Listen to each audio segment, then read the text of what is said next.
أعوذ بالله من الشيطان الرجيم. بسم الله الرحمن الرحيم.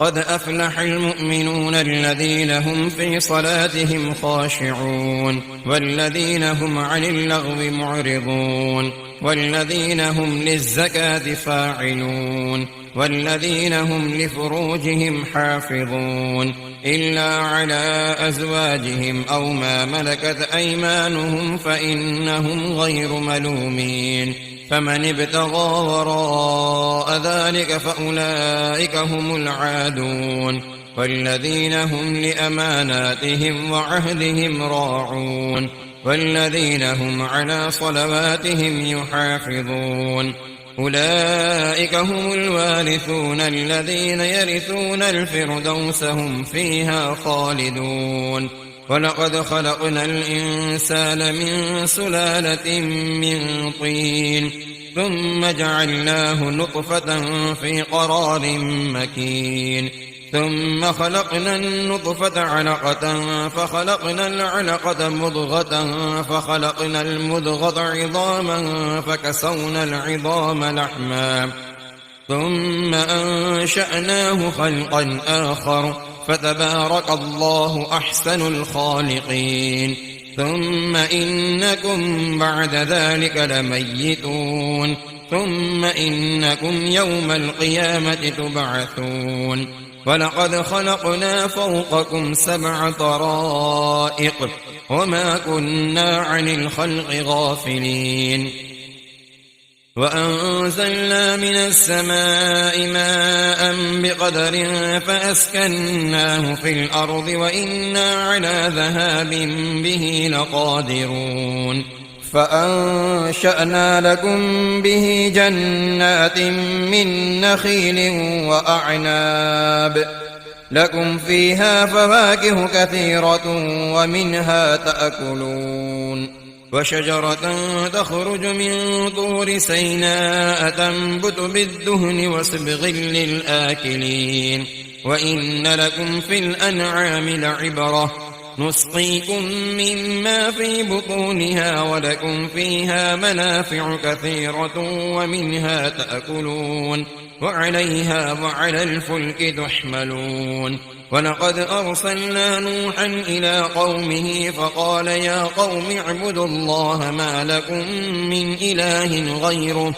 أفلا تتقون. فقال الملأ الذين كفروا من قومه ما هذا إلا بشر مثلكم يريد أن يتفضل عليكم ولو شاء الله لأنزل ملائكة ما سمعنا بهذا في آبائنا الأولين إن هو إلا رجل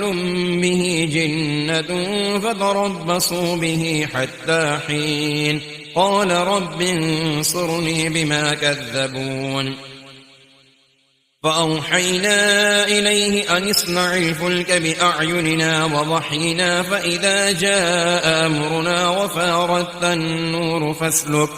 فاسلك فيها من كل زوجين 2 وأهلك إلا من سبق عليه القول منهم ولا تخاطبني في الذين ظلموا إنهم مغرقون. فإذا استويت أنت ومن معك على الفلك فقل الحمد لله الذي نجانا من القوم الظالمين وقل رب أنزلني منزلا مباركا وأنت خير المنزلين. إن في ذلك لآيات وإن كنا لمبتلين. ثم أنشأنا من بعدهم قرنا آخرين فأرسلنا فيهم رسولا منهم أن اعبدوا الله ما لكم من إله غيره أفلا تتقون. وقال الملأ من قومه الذين كفروا وكذبوا بلقاء الآخرة وأترفناهم في الحياة الدنيا ما هذا إلا بشر مثلكم يأكل مما تأكلون منه ويشرب مما تشربون ولئن أطعتم بشرا مثلكم إنكم إذا لخاسرون أيعدكم أنكم إذا متم وكنتم ترابا وعظاما أنكم مخرجون هيهات هيهات لما توعدون إن هي إلا حياتنا الدنيا نموت ونحيا وما نحن بمبعوثين إن هو إلا رجل افترى على الله كذبا وما نحن له بمؤمنين قال رب انصرني بما كذبون قال عما قليل ليصبحن نادمين فأخذتهم الصيحة بالحق فجعلناهم غثاء فبعدا للقوم الظالمين ثم أنشأنا من بعدهم قرونا آخرين ما تسبق من أمة أجلها وما يستأخرون ثم أرسلنا رسلنا تترى كلما جاء أمة رسولها كذبوه فأتبعنا بعضهم بعضا وجعلناهم أحاديث فبعدا لقوم لا يؤمنون ثم أرسلنا موسى وأخاه هارون بآياتنا وسلطان مبين إلى فرعون وملئه فاستكبروا وكانوا قوما عالين فقالوا أنؤمن لبشرين مثلنا وقومهما لنا عابدون فكذبوهما فكانوا من المهلكين ولقد آتينا موسى الكتاب لعلهم يهتدون وجعلنا ابن مريم وأمه آية وآويناهما إلى ربوة ذات قرار ومعين يا أيها الرسل كلوا من الطيبات واعملوا صالحا إني بما تعملون عليم وإن هذه أمتكم أمة واحدة وأنا ربكم فاتقون فتقطعوا أمرهم بينهم زبرا كل حزب بما لديهم فرحون فذرهم في غمرتهم حتى حين أيحسبون أن ما نمدهم به من مال وبنين نسارع لهم في الخيرات بل لا يشعرون إن الذين هم من خشية ربهم مشفقون والذين هم بآيات ربهم يؤمنون والذين هم بربهم لا يشركون والذين يؤتون ما آتوا وقلوبهم وجلة أنهم إلى ربهم راجعون أولئك يسارعون في الخيرات وهم لها سابقون ولا نكلف نفسا إلا وسعها ولدينا كتاب ينطق بالحق وهم لا يظلمون بل قلوبهم في غمرة من هذا ولهم أعمال من دون ذلك هم لها عاملون حتى إذا أخذنا مترفيهم بالعذاب إذا هم يجعرون لا تجأروا اليوم إنكم منا لا تنصرون قد كانت آياتي تتلى عليكم فكنتم على أعقابكم تنكصون مستكبرين به سامرا تهجرون أفلم يدبروا القول أم جاءهم ما لم يأت آباءهم الأولين أم لم يعرفوا رسولهم فهم له منكرون أم يقولون به جنة بل جاءهم بالحق وأكثرهم للحق كارهون ولو اتبع الحق أهواهم لفسدت السماوات والأرض ومن فيهن بل أتيناهم بذكرهم فهم عن ذكرهم معرضون أم تسألهم خرجا فخراج ربك خير وهو خير الرازقين وإنك لتدعوهم إلى صراط مستقيم وإن الذين لا يؤمنون بالآخرة عن الصراط لناكبون ولو رحمناهم وكشفنا ما بهم من ضر للجوا في طغيانهم يعمهون ولقد أخذناهم بالعذاب فما استكانوا لربهم وما يتضرعون حتى إذا فتحنا عليهم بابا ذا عذاب شديد إذا هم فيه مبلسون وهو الذي أنشأ لكم السمع والأبصار والأفئدة قليلا ما تشكرون وهو الذي ذرأكم في الأرض وإليه تحشرون وهو الذي يحيي ويميت وله اختلاف الليل والنهار أفلا تعقلون بل قالوا مثل ما قال الأولون قالوا أئذا متنا وكنا ترابا وعظاما أئنا لمبعوثون لقد أوعدنا نحن وآباؤنا هذا من قبل إن هذا إلا أساطير الأولين قل لمن الأرض ومن فيها إن كنتم تعلمون سيقولون لله قل أفلا تذكرون قل من رب السماوات السبع ورب العرش العظيم سيقولون لله قل أفلا تتقون قل من بيده ملكوت كل شيء وهو يجير ولا يجار عليه إن كنتم تعلمون سيقولون لله قل فأنى تسحرون بل أتيناهم بالحق وإنهم لكاذبون ما اتخذ الله من ولد وما كان معه من إله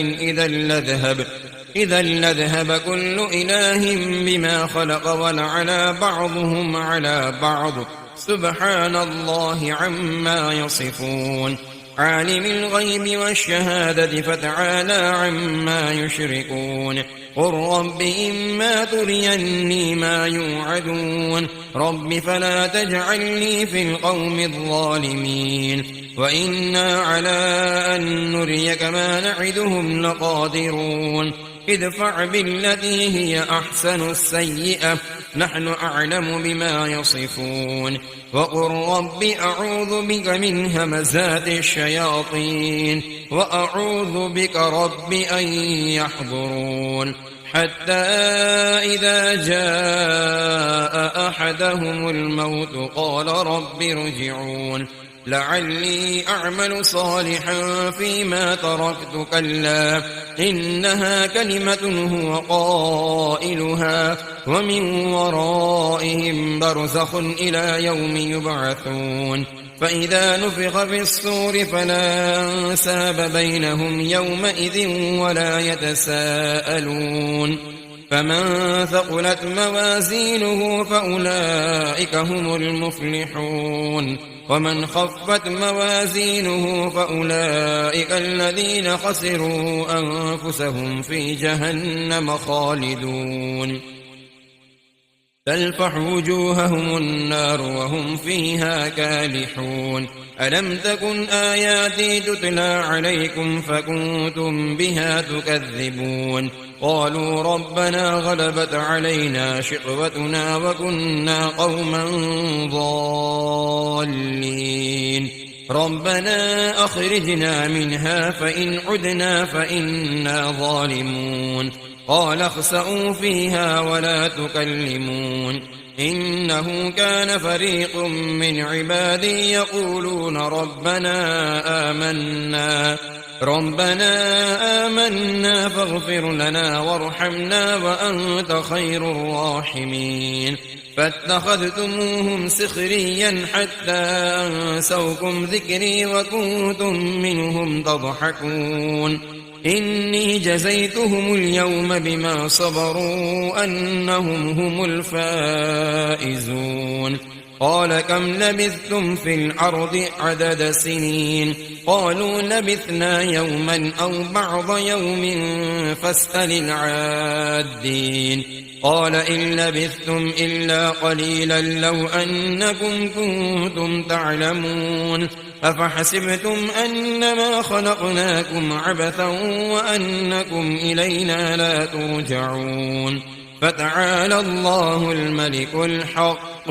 لا إله إلا هو رب العرش الكريم ومن يدع مع الله إلها آخر لا برهان له به فإنما حسابه عند ربه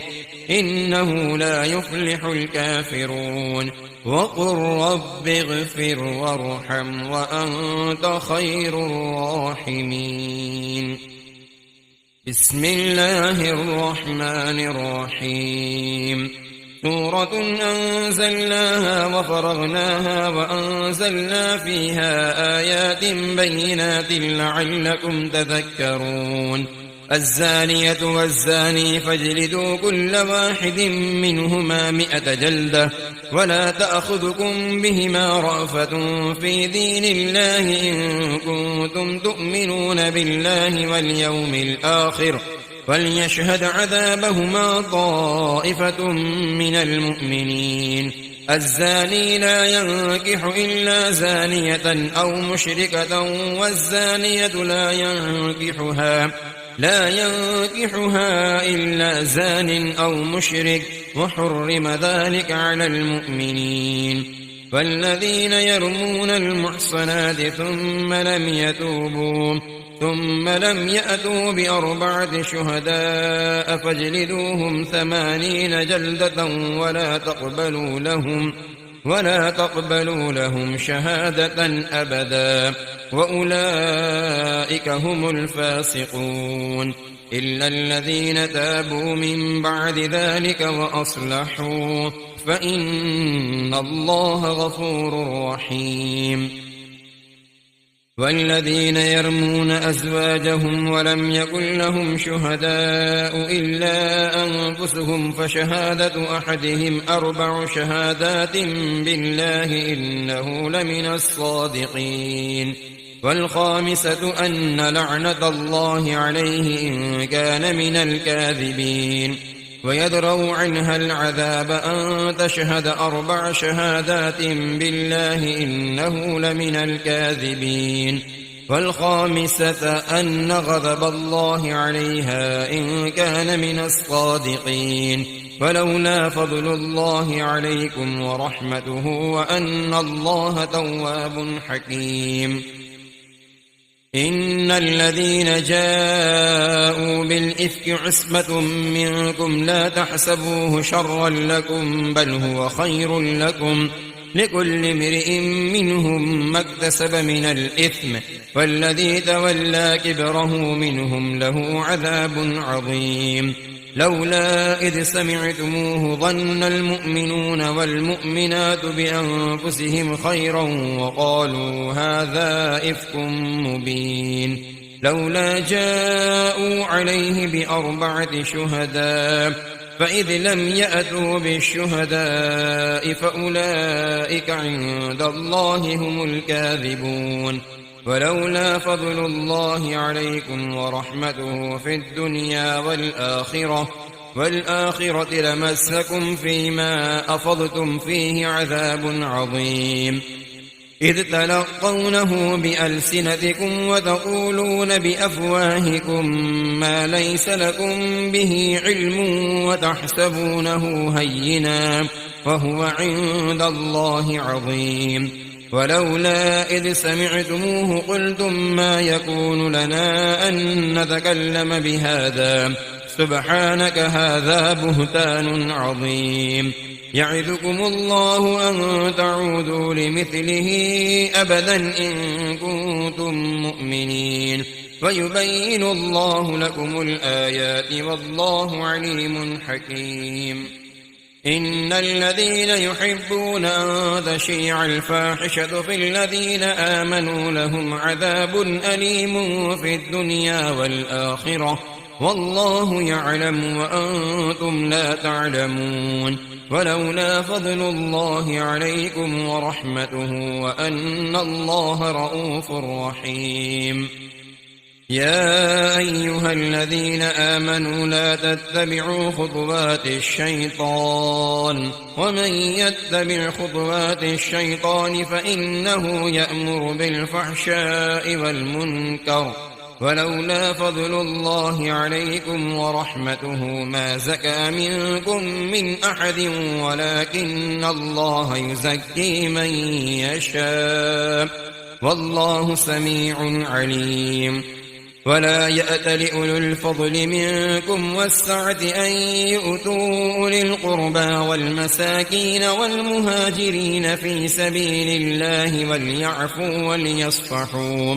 ألا تحبون أن يغفر الله لكم والله غفور رحيم. إن الذين يرمون المحصنات الغافلات المؤمنات لعنوا في الدنيا والآخرة ولهم عذاب عظيم. يوم تشهد عليهم ألسنتهم وأيديهم وأرجلهم بما كانوا يعملون. يومئذ يوفيهم الله دينهم الحق ويعلمون أن الله هو الحق المبين. الخبيثات للخبيثين والخبيثون للخبيثات والطيبات للطيبين والطيبون للطيبات أولئك مبرؤون مما يقولون لهم مغفرة ورزق كريم. يا أيها الذين آمنوا لا تدخلوا بيوتا غير بيوتكم حتى تستأنسوا وتسلموا على أهلها ذلكم خير لكم لعلكم تذكرون. فإن لم تجدوا فيها أحدا فلا تدخلوها حتى يؤذن لكم وإن قيل لكم ارجعوا فارجعوه وأزكى لكم والله بما تعملون عليم. ليس عليكم جناح أن تدخلوا بيوتا غير مسكونة فيها متاع لكم والله يعلم ما تبدون وما تكتمون. قل للمؤمنين يغضوا من أبصارهم ويحفظوا فروجهم ذلك أزكى لهم إن الله خبير بما يصنعون. وقل للمؤمنات يغضضن من أبصارهن ويحفظن فروجهن ولا يبدين زينتهن إلا ما ظهر منها وليضربن بخمرهن على جيوبهن ولا يبدين زينتهن إلا لبعولتهن أو آبائهن أو آباء بعولتهن أو أبنائهن أو أبناء بعولتهن أو إخوانهن أو بني إخوانهن أو بني أخواتهن أو نسائهن أو ما ملكت أيمانهن أو التابعين غير أولي العربة من الرجال أو الطفل الذين لم يظهروا على عورات النساء ولا يضربن بأرجلهن ليعلم ما يخفين من زينتهن. وتوبوا إلى الله جميعا أيها المؤمنون لعلكم تفلحون. وأنكحوا الأيام منكم والصالحين من عبادكم وإمائكم إن يكونوا فقراء يغنهم الله من فضله والله واسع عليم. وليستعفف الذين لا يجدون نكاحا حتى يغنيهم الله من فضله والذين يبتغون الكتاب مما ملكت أيمانكم فكاتبوهم إن علمتم فيهم خيرا وآتوهم مما لله الذي آتاكم ولا تكرهوا فتياتكم على البغاء إن أردنا تحسنا لتبتغوا عرض الحياة الدنيا ومن يكرههن فإن الله من بعد إكراههن غفور رحيم. ولقد أنزلنا إليكم آيات مبينات ومثلا من الذين خلوا من قبلكم وموعظة للمتقين. الله نور السماوات والأرض، مثل نوره كمشكاة فيها مصباح، المصباح في زجاجة، الزجاجة كأنها كوكب دري يوقد من شجرة مباركة زيتونة لا شرقية ولا غربية، يكاد زيتها يضيء ولو لم تمسسه نار، نور على نور، يهدي الله لنوره من يشاء، ويضرب الله الأمثال للناس والله بكل شيء عليم. في بيوت أذن الله أن ترفع ويذكر فيها اسمه يسبح له فيها بالغدو والآصال، رجال لا تلهيهم تجارة ولا بيع عن ذكر الله وإقام الصلاة وإيتاء الزكاة، يخافون يوما تتقلب فيه القلوب والأبصار، ليجزيهم الله أحسن ما عملوا ويزيدهم من فضله، والله يرزق من يشاء بغير حساب. والذين كفروا أعمالهم كسراب بقيعة يحسبه الظمآن ماء حتى إذا جاءه لم يجده شيئا ووجد الله عنده فوفاه حسابه، والله سريع الحساب. أو كظلمات في بحر لجي يغشاه موج من فوقه سحاب، ظلمات بعضها فوق بعض إذا أخرج يده لم يكد يراها، ومن لم يجعل الله له نورا فما له من نور. ألم تر أن الله يسبح له من في السماوات والأرض والطير صافات، كل قد علم صلاته وتسبيحه، والله عليم بما يفعلون. ولله ملك السماوات والأرض وإلى الله المصير. ألم تر أن الله يزجي سحابا ثم يؤلف بينه ثم يجعله ركاما فترى الودق يخرج من خلاله، وينزل من السماء من جبال فيها من برد فيصيب به من يشاء ويصرفه عن من يشاء، يكاد سنا برقه يذهب بالأبصار، يقلب الله الليل والنهار، إن في ذلك لعبرة لأولي الأبصار. والله خلق كل دابة من ماء، فمنهم من يمشي على بطنه، ومنهم من يمشي على رجلين، ومنهم من يمشي على أربع، يخلق الله ما يشاء، إن الله على كل شيء قدير. لقد أنزلنا آيات مبينات، والله يهدي من يشاء إلى صراط مستقيم. ويقولون آمنا بالله وبالرسول وأطعنا ثم يتولى فريق منهم من بعد ذلك وما أولئك بالمؤمنين. وإذا دعوا إلى الله ورسوله ليحكم بينهم إذا فريق منهم معرضون، وإن يكن لهم الحق يأتوا إليه مذعنين. أفي قلوبهم مرض أم ارتابوا أم ارتابوا أم يخافون أن يحيف الله عليهم ورسوله بل أولئك هم الظالمون.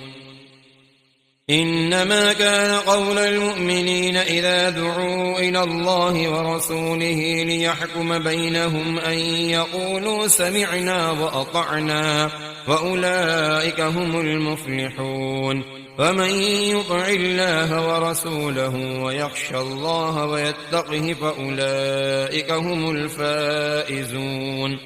وأقسموا بالله جهد أيمانهم لئن أمرتهم ليخرجن قل لا تقسموا طاعة معروفة إن الله خبير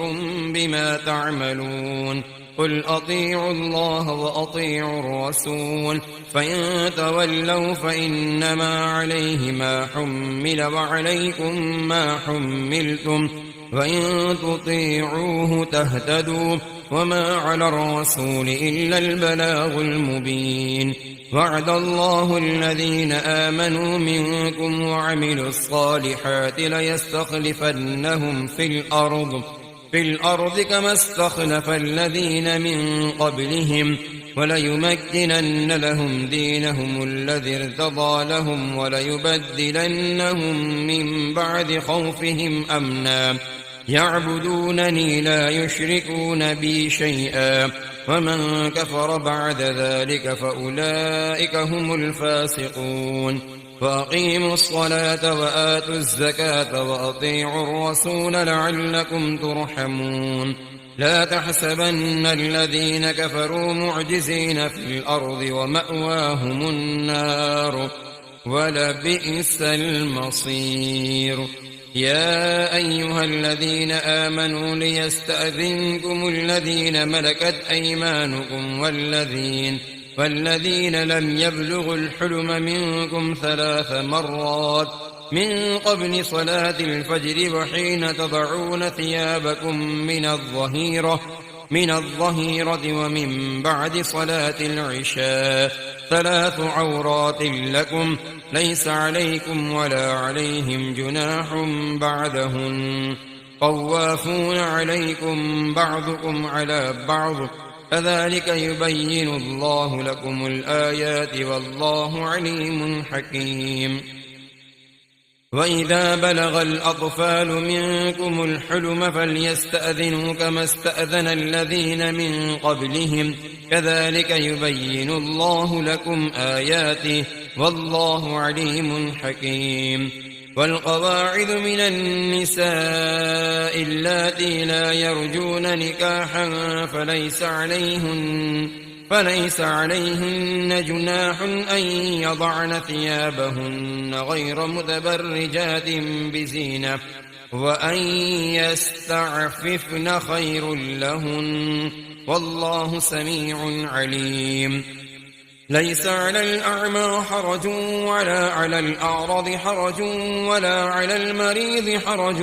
ولا على أنفسكم أن تأكلوا من بيوتكم أو بيوت آبائكم أو بيوت أمهاتكم أو بيوت إخوانكم أو بيوت أخواتكم أو بيوت أعمامكم أو بيوت عماتكم أو بيوت أخوالكم أو بيوت خالاتكم أو ما ملكتم مفاتحه أو صديقكم. ليس عليكم جناح أن تأكلوا جميعا أو أشتاتا فإذا دخلتم بيوتا فسلموا على أنفسكم تحية من عند الله مباركة طيبة كذلك يبين الله لكم الآيات لعلكم تعقلون. إنما المؤمنون الذين آمنوا بالله ورسوله وإذا كانوا معه على أمر جامع لم يذهبوا حتى يستأذنوه إن الذين يستأذنونك أولئك الذين يؤمنون بالله ورسوله فإذا استأذنوك لبعض شأنهم فأذن لمن شئت منهم واستغفر لهم الله إن الله غفور رحيم لا تجعلوا دعاء الرسول بينكم كدعاء بعضكم بعضا قد يعلم الله الذين يتسللون منكم لواذا فليحذر الذين يخالفون عن أمره أن تصيبهم فتنة أو يصيبهم عذاب أليم ألا إن لله ما في السماوات والأرض قد يعلم ما أنتم عليه ويوم يرجعون إليه فينبئهم بما عملوا والله بكل شيء عليم بسم الله الرحمن الرحيم تبارك الذي نزل الفرقان على عبده ليكون للعالمين نذيرا الذي له ملك السماوات والأرض ولم يتخذ ولدا ولم يكن له شريك في الملك وخلق كل شيء فقدره تقديرا واتخذوا من دونه آلهة لا يخلقون شيئا وهم يخلقون ولا يملكون لأنفسهم ضرا ولا نفعا ولا يملكون موتا ولا حياة ولا نشورا وقال الذين كفروا إن هذا إلا إفك افتراه وأعانه عليه قوم آخرون فقد جاءوا ظلما وزورا وقالوا أساطير الأولين اكتتبها فهي تملى عليه بكرة وأصيلا قل أنزله الذي يعلم السر في السماوات والأرض إنه كان غفورا رحيما وقالوا ما لهذا الرسول يأكل الطعام ويمشي في الأسواق لولا أنزل إليه ملك فيكون معه نذيرا أو يلقى إليه كنز أو تكون له جنة يأكل منها وقال الظالمون إن تتبعون إلا رجلا مسحورا انظر كيف ضربوا لك الأمثال فضلوا فلا يستطيعون سبيلا تبارك الذي إن شاء جعل لك خيرا من ذلك جنات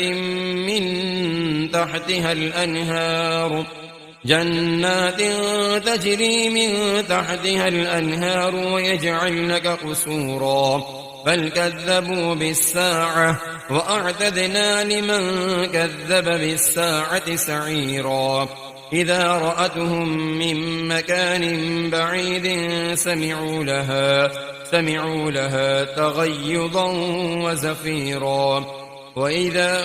ألقوا منها مكانا ضيقا مقرنين دعوا هنالك ثبورا لا تدعوا اليوم ثبورا واحدا وادعوا ثبورا كثيرا قل أذلك خير أم جنة الخلد التي وعد المتقون كانت لهم جزاء ومصيرا لهم فيها ما يشاءون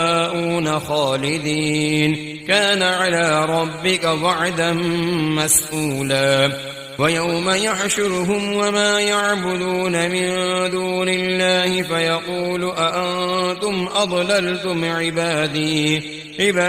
هؤلاء أم هم ضلوا السبيل قالوا سبحانك ما كان ينبغي لنا أن نتخذ من دونك من أولياء ولكن متعتهم وآباءهم حتى نسوا الذكر وكانوا قوما بورا فقد كذبوكم بما تقولون فما تستطيعون صرفا ولا نصرا ومن يظلم منكم نذقه عذابا كبيرا. وما أرسلنا قبلك من المرسلين إلا إنهم ليأكلون الطعام ويمشون في الأسواق وجعلنا بعضكم لبعض فتنة أتصبرون وكان ربك بصيرا.